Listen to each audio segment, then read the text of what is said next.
we've never seen companies this big, this rich, and this powerful. At a time when censorship is widespread, the big tech platforms are putting themselves between you and scientific information. Debate about masks and lockdowns is being suppressed. Today I sit down with Rachel Bovard, Senior Director of Policy at the Conservative Partnership Institute. You have this growing cartel, between big government, big media, and big tech. How does a self-government survive when that is the case? This is American Thought Leaders, and I'm Yanya Kellick. Rachel Bovard, such a pleasure to have you back on American Thought Leaders. Glad to be here. So Rachel, I wanted to start off with something that struck me in a recent op-ed that you did. You said that Facebook's content policies aren't really concerned with privacy or with protecting personal information. They're about protecting the politically and culturally powerful by suppressing criticism, punishing dissent, and crushing counter-narratives. And presumably you would apply this beyond just Facebook. You were kind of reacting to a specific scenario here. But let's use this as the beginning of our conversation today. This is how big tech now does business. All of their content moderation, in my mind, is very heavily politically influenced by the politically and culturally powerful left. And you see this in how they sort of make up rules to deal with, current political situations. We saw this most infamously with Hunter Biden's laptop. Suddenly Twitter had a hacked materials policy. Suddenly, Facebook didn't want personal information to circulate. But of course, there are, myriad instances in which they do allow personal information to circulate about people that don't matter, about people like us. So they are very much, I think, aligned with progressive ideology, which increasingly reflects itself through the Democratic Party. And the leading Democrats know this. And they know they can now use these big tech platforms to shield themselves from public criticism, from critique, from information really that voters need to hold their elected officials accountable. Big tech has sort of become an arm of the Democratic Party in that regard, which I think is very dangerous. In a robust and healthy democracy, you do not want that to happen, but it's happening. So just prior to us speaking right now, I was speaking with Dr. Jay Bhattacharya.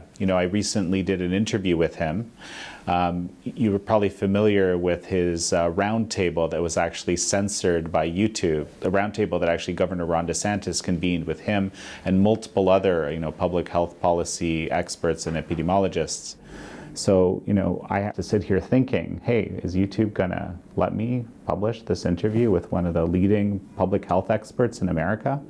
Anyhow, so here's an example. No, it's absolutely crazy, right?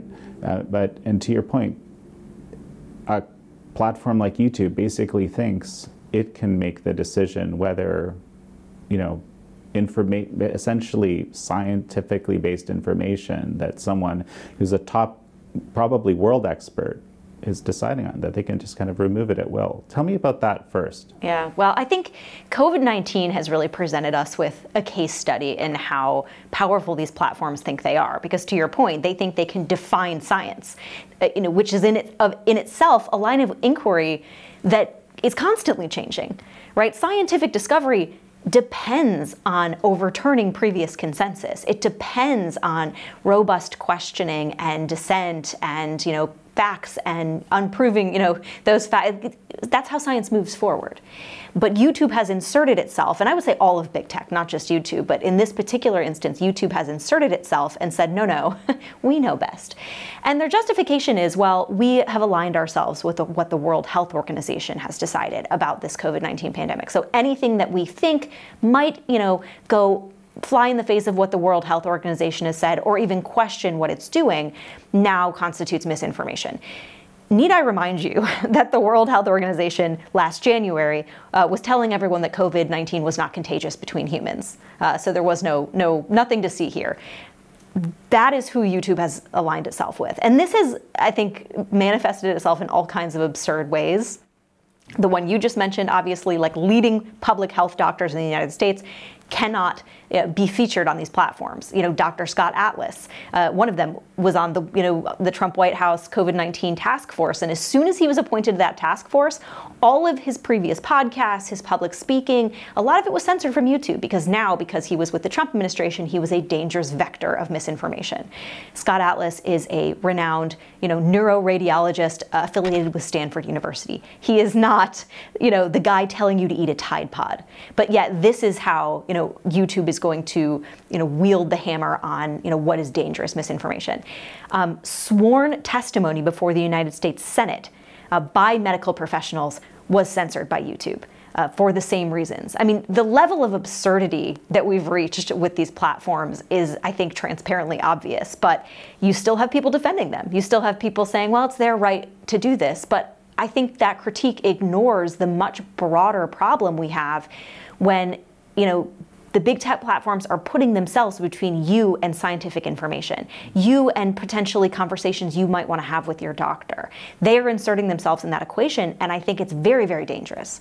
Not just with science, but I think science presents a very significant way to talk about this problem. No, absolutely. And actually, I have to mention this because I was speaking fairly recently with Dr. Scott Atlas, and of course he was a radiologist, but actually his main work is as a public health policy expert for over a decade. And somehow, even for us, right, I wasn't completely clear on that. You weren't completely clear on that. And that's just because of the misinformation that's circulating out there, right? Presumably to kind of discredit his very important opinion. Yeah, no, again, these are credible people, and they work in a field that depends on inquiry, that depends on public debate and discussion of ideas. That is how science has moved us forward for thousands of years, until now, until the modern era when YouTube has said, no, we know, and we will decide what is appropriate information for you to hear. And again, this is not someone telling you to eat a Tide Pod. This is someone questioning, an ever-evolving knowledge about a novel virus, where information is changing constantly. This is someone, in Scott Atlas's case, he was censored from YouTube for questioning the efficacy of a public lockdown strategy, not saying lockdowns don't work, but saying that there are significant social consequences to keeping children, away from other kids, or, for enhancing domestic violence and alcoholism and opioid abuse. All of these things that we now know have come out of this lockdown pandemic. We know these things have manifested, but Scott Atlas was banned for trying to raise this concern and just to talk about it.